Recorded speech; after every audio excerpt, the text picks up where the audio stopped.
চলচ্চিত্র শিল্পী সমিতির নবনির্বাচিত কমিটির শপথ অনুষ্ঠানে শিল্পীদের হাতে মারধরের শিকার হয়েছেন কয়েকজন গণমাধ্যম কর্মী। তাদের মারধরে অন্তত 17 জন সাংবাদিক, ক্যামেরা পার্সন ও ইউটিউবার আহত হয়েছেন। মঙ্গলবার সন্ধ্যা 6:15-র দিকে বাংলাদেশ চলচ্চিত্র উন্নয়ন কর্পোরেশনে এই ঘটনা ঘটে।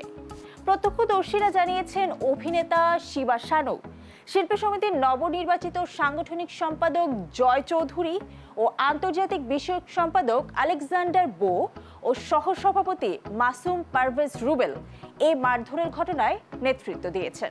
বিস্তারিত দেবদীপ্ত রিপোর্টে।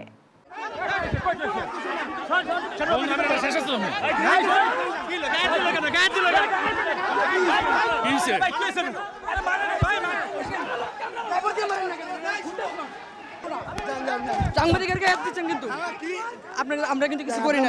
আপনার মারছে।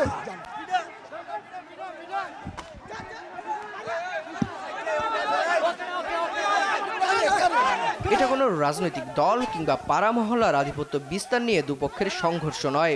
এটি চলচ্চিত্রের আতুর ঘর হিসেবে খ্যাত বিএফডিসির চিত্র। চিত্রনায়িকা ময়ূরীর মেয়ের সাক্ষাৎকার নেওয়ার সময় সাংবাদিকদের উপর হামলে পড়েন এফডিসির শিল্পীরা। এ সময় চেয়ার, গাছের ডাল ও লাঠিসোঁটা দিয়ে সাংবাদিকদের পশুর মতো বেধড়কভাবে পেটানো হয়। ঠিক সে সময় উপস্থিত থাকা বিভিন্ন গণমাধ্যম কর্মীরা জানান, আসলেই সেই দিন কি হয়েছিল এফডিসিতে। আমাদের একজনকে শিবা শানু, যিনি খল অভিনেতা, তিনি ধরে নিয়ে যাচ্ছে।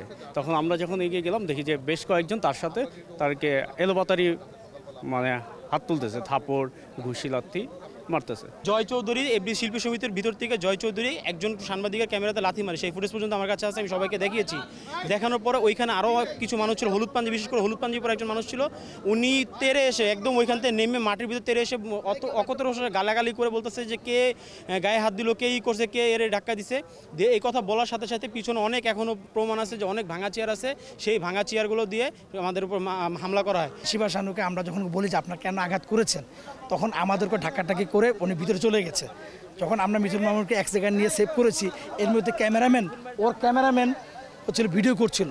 ক্যামেরাম্যান কেন ভিডিও করছে, ক্যামেরাম্যানে আঘাত করা শুরু করে। অন্যান্য যারা শিল্পী ছিলেন, আলেকজান্ডার বো, জয় চৌধুরী সহ অনেকেই বের হয় এবং তারাও উপর দুপুরে হামলা করে এবং তারা শিল্পী সমিতির যে গ্রিলটা সেটা লাগানো ছিল, সেই গ্রিল টপকে এসে মাঠের ভিতরে যাদেরকে সামনে পেয়েছে তাদের উপরে হামলা করে, সেটা চেয়ার দিয়ে, হাত দিয়ে, লাঠি দিয়ে, যেভাবে সম্ভব তারা সেভাবে অ্যাটাক করে। জয় চৌধুরী এই মারামারিটার বাই গ্যাঞ্জামেটার সূত্রপাত সে উস্কাই দিছে। সে যখন বলছে ধর, একটা খারাপ ভাষা ব্যবহার করে বলছে ধর, সাংবাদিকদের এইভাবে একটা উচ্চারণ করছে, যেটা আমি বললাম না সেন্সার কারণে, খুব বাজে একটা ভাষা ইউজ করছে।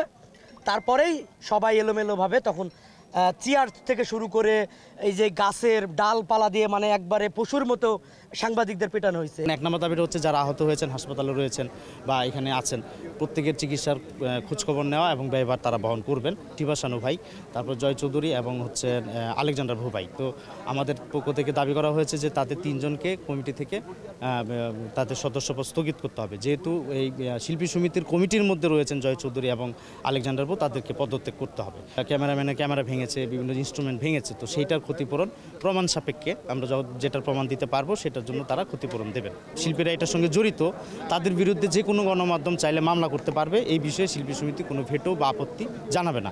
এটা হচ্ছে একটা বিষয় ছিল। এটার সর্বশেষ যেটা ছিল যে প্রেস বিজ্ঞপ্তির মাধ্যমে আজকের এই ঘটনা নিয়ে শিল্পী সমিতি সাংবাদিকদের কাছে দুঃখ প্রকাশ করবে, ক্ষমা চাইবে। বাংলাদেশ চলচ্চিত্র উন্নয়ন কর্পোরেশন বিএফডিসিতে সাংবাদিকদের উপর হামলার ঘটনায় 11 সদস্যের তদন্ত কমিটি গঠন করেছেন চলচ্চিত্র শিল্পী সমিতি।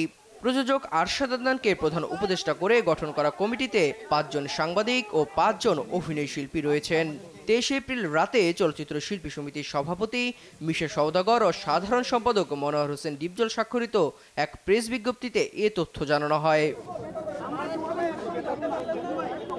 এদিকে মারামারি ও হাতাহাতির ঘটনায় দুঃখ প্রকাশ করেছে বাংলাদেশ চলচ্চিত্র শিল্পী সমিতি। এমনকি যত দ্রুত সম্ভব এই ঘটনায় দায়ী ব্যক্তিদের বিরুদ্ধে প্রয়োজনীয় ব্যবস্থা গ্রহণের অঙ্গীকারও করেছে সংগঠনটি। সংগঠনের সভাপতি মিশা সওদাগরের পাঠানো লিখিত এক বক্তব্যে এমনটি জানানো হয়েছে। দেবরায় দীপ্ত, দেশ বিনোদন।